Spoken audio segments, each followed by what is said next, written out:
दोस्तों, आप सभी कैसे हैं? मैं आशा करता हूँ सभी अच्छे होंगे और अपनी तैयारी बेहतरीन कर रहे होंगे। तो यूपी प्लस की जो वैकेंसी आ चुकी है ना, यूपी प्लस की वैकेंसी आने से आप सभी ने टेस्ट लगाना शुरू कर दिया होगा, क्योंकि जो अब एसएससी जीडी की तैयारी कर रहे थे वही बच्चे यूपी प्लस की भी तैयारी करने लगे। बहुत सारे बच्चे, पूरे तो नहीं कर सकते क्योंकि ऑल इंडिया में एसएससी जीडी की वैकेंसी आती है, लेकिन यूपी प्लस की यूपी के बच्चे ज़्यादातर प्रेफर करते हैं। जैसे आसपास के बच्चे हैं जो स्टेट के हैं वही बच्चे भरते हैं फार्म, जैसे एमपी की भी भर देते हैं, बिहार के भी भर देते हैं, राजस्थान के भी कुछ भर देंगे, पंजाब की भी भर देंगे, कुछ हरियाणा के उत्तराखंड के बच्चे फार्म भर देते हैं दिल्ली जैसे। तो सबसे ज़्यादा फार्म तो यूपी के भरे जाते हैं। तो आप सभी ने आज टेस्ट लगाया होगा, RWA का टेस्ट लगाया होगा यूपी प्लस का, तो उसका हम एनालिसिस मतलब रिव्यू करने वाले हैं। रिव्यू का मतलब कि आपका स्कोर कितना रहा, कितने क्वेश्चन आपके सब्जेक्ट में सही होने चाहिए थे आज के इस मतलब कि आज के टेस्ट में कितने क्वेश्चन लगभग सही होने चाहिए थे, उस हिसाब से हम बात करेंगे। और अगर आपका स्कोर कितना आ रहा है, सेफ रहेंगे आप इतने स्कोर पे। और कितने क्वेश्चन थे जो फंसाने वाले थे, टाइम टेकिंग थे, फंसाने वाले मतलब कितने क्वेश्चन थे जो आपको टाइम खा जाते थे, आपके टाइम खा जाएंगे अगर उसको स्किप नहीं करोगे। इन्हें स्किप करने वाले कितने क्वेश्चन थे किस सब्जेक्ट में, इस पर बात करेंगे।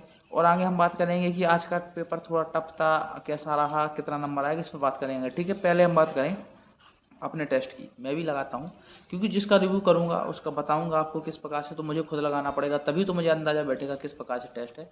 तो आप मेरा साइड में एक दिख रहा होगा नोटिस, मतलब कि नोटिस तो नहीं, साइड में स्क्रीनशॉट दिख रहा होगा जिसमें मैंने लगाया। मेरे 105 क्वेश्चन सही निकले हैं, पूरे टोटल 195 नंबर बने हैं 300 में से।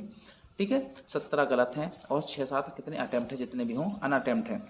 तो इसमें से 195 है, जिसमें से आपको और दिख रहे होंगे मैथ में कितने हैं, BF में, math, reasoning, Hindi, GK GS में दिख रहे होंगे। तो अब पूरे टोटल क्वेश्चन दिख गए होंगे सबके कितने कितने हैं। तो अब हम बात करेंगे किस पे कि कितना स्कोर होना चाहिए था सब्जेक्ट वाइज कितना कितना स्कोर होना चाहिए था मिनिमम। आपको ये तो पता ही होगा कितने कितने क्वेश्चन आते हैं, मैथ के कितने आते हैं, रीजनिंग के कितने आते हैं, हिंदी के कितने आते हैं। पहले हम ये बता दें, फिर हम बताएंगे आगे कि कितना स्कोर होना चाहिए था। ठीक है, तो मैथ के आपके 19-20 क्वेश्चन आते हैं जी, और रीजनिंग के कम से कम 55-55 क्वेश्चन आते हैं।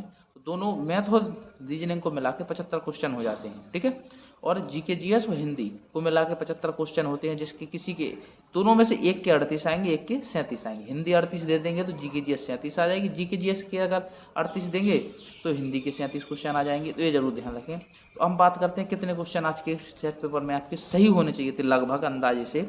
तो इतने में फंसाने वालों को छोड़ के कितने सही होने चाहिए थे। मैथ की बात करें हम सबसे पहले, तो मैथ में आपसे कम से कम 17 क्वेश्चन सही होने चाहिए थे आज की टेस्ट के।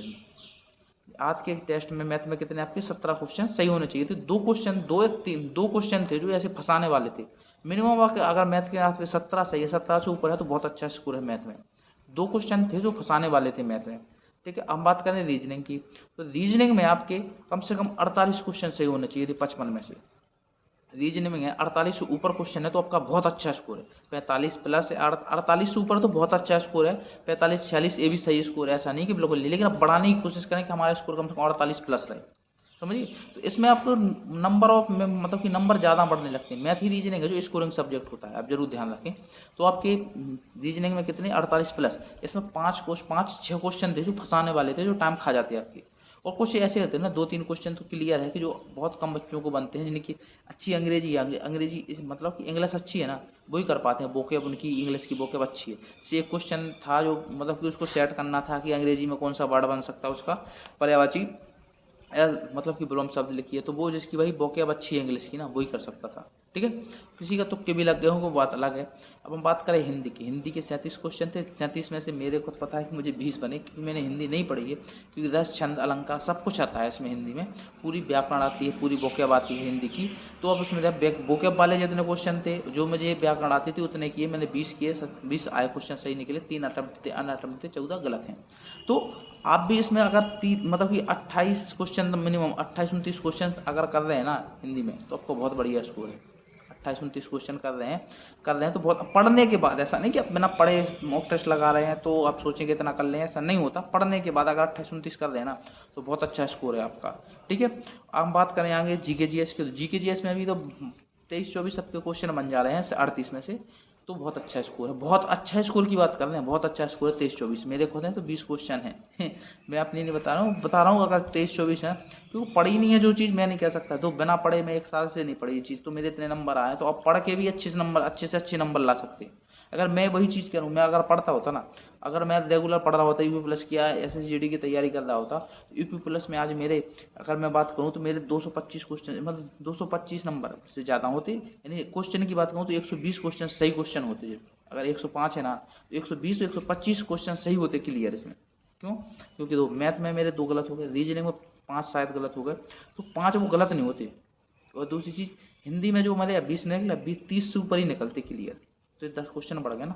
और GK GS में 20 निकले ना, 5-7 GK GS में बढ़ जाते, तो वही चीज़ है। तो आप जरूर ध्यान रखें और अपनी तैयारी करें। देखो, मॉक टेस्ट में आपके कितने नंबर आने चाहिए वो आप देख लीजिए, कट ऑफ के पार कितने जा रहे हैं। क्योंकि तो टेस्ट होता है ना, तो थोड़ा सरल होता है, थोड़ा कठिन होता है। जैसे आज का टेस्ट लगाया बहुत दिनों बाद, तो आज का टेस्ट का एनालिसिस अपेक्षा, मतलब कि तुलना है जो अगले टेस्ट से कर सकते हैं। अगर मैंने पिछला टेस्ट लगाया तो बता देता कि पिछले टेस्ट की अपेक्षा कैसा टेस्ट है, ये जरूर ध्यान रखें। ठीक है, तो अपनी तैयारी करते रहिए। और दूसरी चीज़ कि मैंने एक ग्रुप, मतलब कि ये ग्रुप है जो भाई ललितपुर के जुड़े हुए हमसे, जो भाई ललितपुर से जुड़े हुए हैं, एज रिलैक्सेशन की बात कर रहे हैं यूपी प्लस में, तो ललितपुर के भाई हैं, एक व्हाट्सएप ग्रुप बना रखा है जो दीपक भाई ने बना रखा है, उसकी लिंक है डिस्क्रिप्शन में डाल दी है, तथा वीडियो की, मतलब कि कमेंट बॉक्स में भी डाल देंगे, डिस्क्रिप्शन में डाल देंगे, उस पर जाके जुड़ जाइए। जो भी बात होगी वहाँ पर जाके आप मिलिए उनसे, एज रिलैक्सेशन की बात कीजिए, जिससे आपको लोगों को फायदा हो। ठीक है, अब मिलेंगे नेक्स्ट वीडियो में। जय हिंद दोस्तों, धन्यवाद।